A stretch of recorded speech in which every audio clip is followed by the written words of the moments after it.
What does it truly mean to be thankful? We say that we are thankful, but do we truly know what it means to be thankful? The internet says the definition of thankful is pleased and relieved, expressing gratitude and relief. On Wednesday, November 23rd, 23, the Lord woke me up at 3 a.m. and wanted me to spend time with Him. And I just whined and I asked Him to please let me go back to sleep.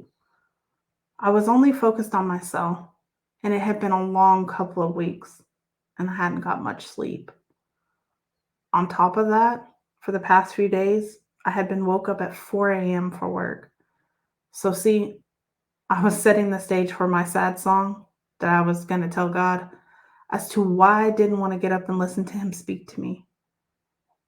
So I thought, just maybe if I ask Him quickly, He'll want to tell me what He wants to talk about, and then He'll let me go back to sleep. So I asked, and I kept getting thankful. And I thought, no, maybe I'm hearing wrong. It's Thanksgiving, and that's why you're thinking about that. I feel it in my spirit to get my journal and write this down. Instead, I say, no, just go get your iPad from your office. So as Tommy leaves for work, I go to my office and I try to open the door. And I realize my nephew is in there asleep. So no iPad for me. So I go back to my room and I put my headphones in and play worship music. I just wanted to try to go back to sleep. Now, I should have just grabbed my journal at this point, but remember, I'm focused on my own needs. God is so good that He will show you again after you miss it the first time. Fast forward just 3 days later, I go to Teensgiving, and before I go in, I'm on the phone with two friends, and I'm telling them about the other morning and the word thankful. It's kind of ironic because I actually had been talking about how I was feeling, which was the total opposite of that. And I tell him I didn't want to get up and spend time with God. Still not knowing, God was like, yes, and I'm not done talking to you about that. So I go in, and the decorations were so cute. Everybody had a place setting, and on top of your cup was a word. And you won't believe what my word was. Yes, thankful. I don't think anything of it at the moment because, once again, it's Thanksgiving. So those are the appropriate words for this time of the year. As the evening went on, the ladies tell us that there is something under each of our seats special for us. Someone had wrote prophetic words and prayed over them on which random seat to place them under. So I open mine, and it's spot on. It reads, "You have a heart of gold. You are quick to forgive and slow to anger."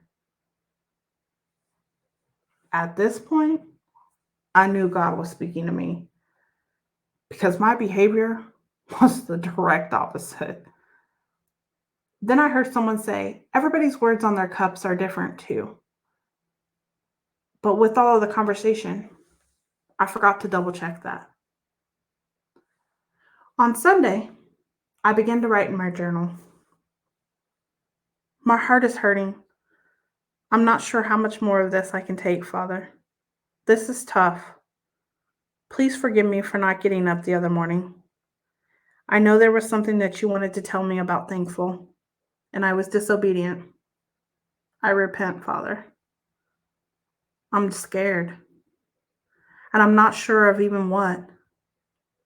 The unknown, the confusion, all the things I know that are not from you. But if I'm honest, the biggest is something that I know you want me to do, and I feel like I'm not sure that I'm the one for the job. I don't want to mess this up. So then I grab my iPad and I type the word thankful, and I say, okay, God, what did you want to tell me about thankful? I get sidetracked a few times and I tell myself, no, Atlanta, be still and listen. First, I hear videos of what faith means to people. So I write that in my journal thinking, okay, is that for blind faith? I want to stop right there and call my sister and tell her so that we can talk about how to do videos. But I tell myself again, no, Atlanta, focus, be still and listen. If I'm honest, I was a little bit nervous to grab my Bible and ask him where to go read because the last time I did that, he took me to Ezekiel. Yeah, that was a lot for me. So instead, I opened my Bible app and searched the word thankful. I see a lot of scriptures and begin to scroll. One stands out, but it's in Hebrews. And I feel like he will not let me out of Hebrews right now. So I skip over it. That doesn't work. He brings me right back to it. And it's Hebrews 12, 28 through 29. I click on it and read just the first line. So let us be thankful because we have a kingdom that cannot be shaken. Then he tells me, start at the top. So I scroll up to the top and I see the title, Follow Jesus' Example. So I begin reading. So we have many people of faith around us. Their lives tell us what faith means. Just like that, my eyes begin to water. Remember, I just wrote down in my journal videos of what faith means to people. At this point, I knew I was hearing from him for sure. 2023 has been a tough year, but still, I have a lot to be thankful for, and I wouldn't have said that before today. It amazes me how he searches our heart and shows us areas we need to work on. So again, I asked myself that question, but in a little bit of a different way. What does it mean to truly be thankful to our Father? Listen to what he gave us. So we have many people of faith around us. Their lives tell us what faith means. So let us run the race that is before us and never give up. We should remove from our lives anything that would get in the way. And we should remove the sin that so easily catches us. Let us look only to Jesus. He is the one who began our faith, and he makes our faith perfect. Jesus suffered death on the cross, but he accepted the shame of the cross as if it were nothing. He did this because of the joy that God put before him. And now he is sitting at the right side of God's throne. Think about Jesus. He held on patiently while sinful men were doing evil things against him. Look at Jesus' example so that we will not get tired and stop trying. Hebrews 12, 2 and 3. Patiently? Please tell me I'm not the only one that he is still working on that word with. It says he held on patiently while evil things were being done against him. How many of us can say we have patience when things are being done against us? And I don't mean evil things. I'm just saying things like, for example, my husband Tommy loses the remote control every day. Or he doesn't rinse his plate off. And my big one, he steals my chargers for my phone and moves them around. This made me think, if I don't have patience with things that are not even evil, how can I handle actual tough things he wants me to face with patience? So as I continue reading, he began to tell me where to paste things that he was showing me. As I began pasting, I keep seeing ICB behind the scripture. And I keep saying to myself, what is that? But I just ignore it. I do, however, pay attention to the second paragraph of the chapter. It says, God is like a father. Remember when I said earlier, it amazes me how he searches our heart and shows us areas we need to work on? That's where he took me next. You are struggling against sin, but your struggles have not caused you to be killed. You have forgotten his encouraging words for his son. My son, don't think the Lord's discipline of you is worth nothing. And don't stop trying when the Lord corrects you. The Lord corrects those he loves, and he punishes everyone he accepts as his child. Hebrews 12:4-6. So I read it again. And then I see, before it says Hebrews, it says Proverbs 3:11-12. And it sticks out to me. So I think, maybe, just maybe, I should go look that up, right? So I do. And this is what it says. My child, do not reject the Lord's discipline, and don't become angry when he corrects you. The Lord corrects those he loves, just as a father corrects the child that he likes. Happy is the person who finds wisdom, and happy is the person who gets understanding. Wisdom is worth more than silver. It brings more profit than gold. Wisdom is more precious than rubies. Nothing you want is equal to it. Proverbs 3:11-15. Now that blows my mind, that last part, because I'm not a big dreamer. But if I would allow myself to dream, I want some big things.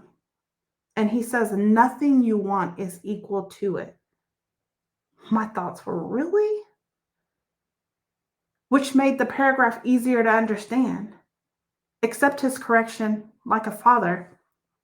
I say father or my father. But then when he corrects me, I'm like, God, no, he's not supposed to do that. Why would he do that? I thought he was a good God. I forget all about him being a father. Right here is where I say to myself, click and see what ICB means. It says, International Children's Bible. Mic drop. For a couple of weeks, I had been praying to God, please speak to me in a way I can understand. I don't want to mess this up, what you want me to do, but I don't understand. I don't want to say the wrong thing. He switched my iPad and my phone to the children's version. I began crying and thanking him. I realized this is why it's been so easy for me to understand what he's saying to me. He did that for me. So I keep going. So accept your suffering as if they were a father's punishment. God does these things to you as a father, punishing his son. All sons are punished by their fathers. If you are never punished, and every son must be punished, you are not a true children and not really sons. We have all had fathers here on earth who punish us, and we respect our fathers. So it is even more important that we accept punishment from the Father of our spirits. If we do this, we will have life. Our fathers are not punish us for a short time. They punish us the way that they thought was best. But God punishes us to help us so that we can become holy as he is. We do not enjoy punishment. Being punished is painful at the time. But later, after we have learned from being punished, we have peace because we start living in the right way. Then he jumps me back to Proverbs, and it says, my child, do not forget my teachings. Keep my commands in mind. Proverbs 3:1. But I read a little more, and it says, don't ever stop being kind and truthful. Let kindness and truth show in all you do. Write them down in your mind as if on a tablet. Then you will be respected and pleasing to both God and men. Proverbs 3:3-4. Right there I realized that is why he said I have a heart of gold, reminding me to always be kind and truthful. Forgive quick, and don't let the root of bitterness, anger, or resentment set in. The last part of the chapter is titled, Be Careful How You Live. I begin reading, and right away, he reminds me of what I just wrote in my journal. What I said about 2023 being tough. It says, You have become weak, so make yourself strong again. Keep on the right path, so that the weak will not stumble, but rather be strengthened. Try to live in peace with all people, and try to live lives free from sin. If anyone's life is not holy, he will never see the Lord. Be careful that no one fails to get God's grace. Be careful that no one becomes like a bitter weed growing among you. A person like that can ruin all of you. Be careful that no one takes part in sexual sin. And be careful that no one is unholy like Esau. He sold all the rights as the oldest son for a single meal. You remember that after Esau did this, he wanted to get his father's blessing. He wanted this blessing so much that he cried. But his father refused to give him the blessing because Esau couldn't find no way to change what he had done. You have not come to the mountain that can be touched and that is burning with fire. You have not come to darkness, sadness, and storms. You have not come to the noise of a trumpet or to the sound of a voice. When the people of Israel heard the voice, they begged not to have to hear another word. They did not want to hear the command. If anything, even an animal, touches the mountain, it must be put to death with stones. What they saw was so terrible that Moses said, I am shaken with fear. But you have not come to that kind of place. The new place you have come to is Mount Zion. You have come to the city of the living God, the heavenly Jerusalem. You have come to thousands of angels gathering together with joy. You have come to the meeting of God's firstborn children. Their names are written in heaven. You have come to God, the judge of all people. And you have come to the spirits of good people who have been made perfect. You have come to Jesus, the one who brought the new agreement from God to his people. You have come to the sprinkled blood that has a better message than the blood of Abel. So be careful and do not refuse to listen when God speaks. They refused to listen to him when he warned them on earth, and they did not escape. Now God is warning us from heaven, so it will be worse for us if we refuse to listen to him.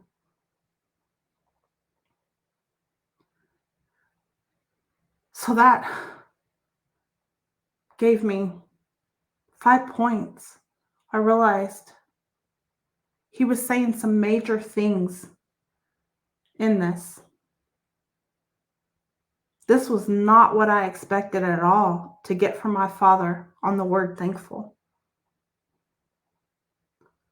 Number 1, be thankful he accepted the shame of the cross as if it were nothing.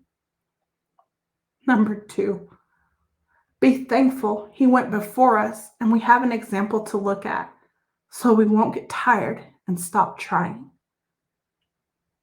Number 3, be thankful that his love is so strong for us that he will discipline and correct us. Number 4, be thankful that with the correction comes understanding and wisdom that he says nothing is equal to.